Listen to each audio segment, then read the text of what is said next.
Grazie per la sua disponibilità per questa intervista e adesso le farò un paio di domande. Innanzitutto, se vorrebbe presentarsi, adesso lo può fare. Mi chiamo Geromet Maria Luisa, sono nata a Bistrigna l'8 dell'11 del 51. E ora potrebbe raccontarci la sua vita, magari da quando era più piccola fino a poi il lavoro? Allora, in asilo non sono mai andata perché non mi piaceva andare, perciò ho iniziato le elementari a Bistrigna e la mia classe era formata dalla prima e seconda, prima e seconda insieme, e dopo facevano terza, quarta e quinta, e ho fatto le elementari sempre a Bistrigna. Poi le medie sono andata a Staranzano. A Staranzano ho fatto fino alla seconda media e dopo mi sono ritirata perché la vita era un po' dura in casa e sì, il nonno lavorava e non lavorava, mio papà, e perciò sono andata a lavorare che avevo 14 anni. 14 anni ho iniziato a fare la commessa. No, il primo lavoro ho fatto la babysitter veramente per 2 mesi. Ho fatto la babysitter e dopo sono andata a fare la commessa. E lì sono rimasta a lavorare fin quando mi sono sposata. Mi sono sposata e dopo è nata mia figlia. E prima che nascesse mia figlia mi sono licenziata e sono rimasta a casa. Bene, e ora può raccontarci come ha saputo costruire il proprio spazio e la propria vita? La mia vita è stata che ho avuto i bambini, quando mi sono sposata ero a casa, non lavoravo, ogni tanto andavo a dare una mano a qualche amico che aveva bisogno, abitavo in Villa Benatti, non in villa, nell'azienda Benatti, non in villa, in azienda Benatti, abitavo con mia cognata, mia nipote, mia suocera. Dopo, e lì i miei spazi erano che mi piaceva, non so, ricamare, fare uncinetto. Ogni tanto mi ritagliavo i miei spazi, allora venivo da mia mamma a Bistrigna per fare queste cose, perché sennò là non avevo tempo.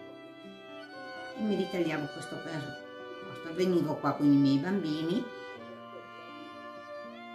e loro avevano i suoi amichetti qua e giocavano assieme.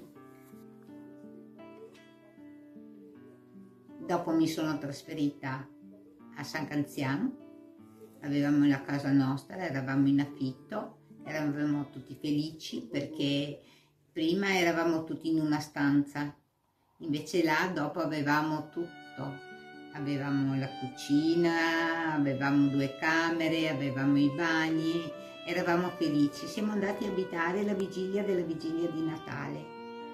Là abbiamo fatto il nostro primo albero di Natale, mezzo spelacchiato, ma era nostro. Quando abitavo da Benati avevo fatto domanda per avere una casa perché là eravamo tutti insieme, no? Perciò avevo solamente una stanza mia, hai capito? E si dormiva tutti in una camera. Perciò ho fatto domanda, mi hanno dato la casa, la mia prima casa quella, che è tuttora nostra. Siamo tutti felici, ogni anno festeggiavamo il giorno che siamo andati dentro ad abitare. Ci sembrava di avere... E quanti anni sono passati ora? 50.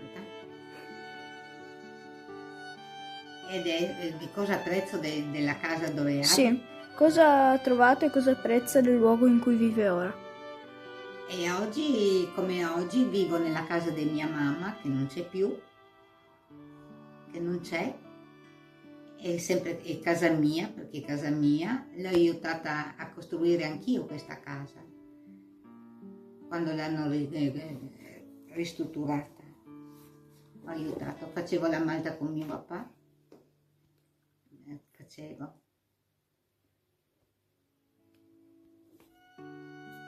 Poi? E a San Canziano è anche un bellissimo posto perché abbiamo un bellissimo parco, è una zona tranquilla, non è... e ci sono tante cose là, ci sono gli animaletti, ci sono gli scoiattoli, gli uccellini, sono tante cose anche là. C'è una bella pista per i bambini, un bel parco che si può passeggiare, si può andare con la bicicletta. Scoiattolino è che veniva a mangiarsi le noccioline davanti a casa mia e l'ho chiamato Gigio. Ricordi. E ora ci può parlare magari del suo ricordo più bello che ha. Quando mi sono sposata, il mio ricordo bello, quando sono nati i miei bambini e quando sono nati i miei nipoti. E invece magari qualche esperienza legata a qualche viaggio che ha fatto o qualche posto con cui è legato? Allora, quando sono andata a Cortina per la prima volta era stata una novità, perché sono andata che avevo 20 anni, quando mi sono sposata sono andata a Cortina, non avevo mai visto la neve, invece in quell'occasione ho visto la neve, ero felice come non so, ma veniva anche qua la neve una volta, sai?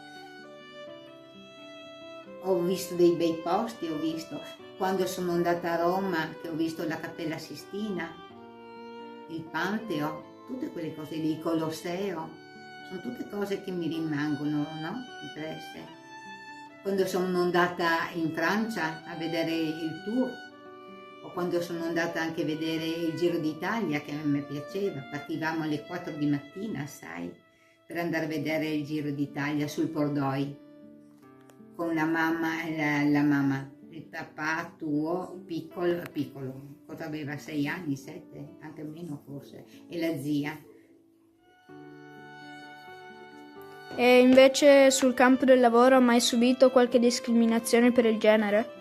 Ma per il genere si è sempre penalizzato in tutti i reparti, perché le donne sono sempre inferiori ai maschi. Però sì, tutto sommato con quelli che ho lavorato bene, hai capito? Dove lavoravo io c'erano sì gran parte donne, era solamente un caporeparto, poi nel negozio sì, c'erano anche altre persone maschili, altri uomini, se non altro il direttore che era un maschio, non era una femmina, no? Però sì, non ho mai avuto da discutere con loro, hai capito? Io ho fatto il mio lavoro, l'ho fatto, ho cercato sempre di fare il meglio e dopo insomma sì. E invece si poteva dividere i lavori in maschi e femmine, quindi uomini e donne, proprio classificarli? No, perché in salumeria più maschio più femmina è sempre uguale. Quando sai fare il tuo lavoro, sì. Perché sì, sarebbe anche più maschile quando devi tagliare le forme del formaggio grana, quelle cose lì che arrivavano intere, quelle lì era più maschile. Però se non c'era il maschio dovevi farlo tu che eri femmina, hai capito? Dovevi sapere fare anche quello, no? Bene. E se per lei è tutto, possiamo concludere qui l'intervista.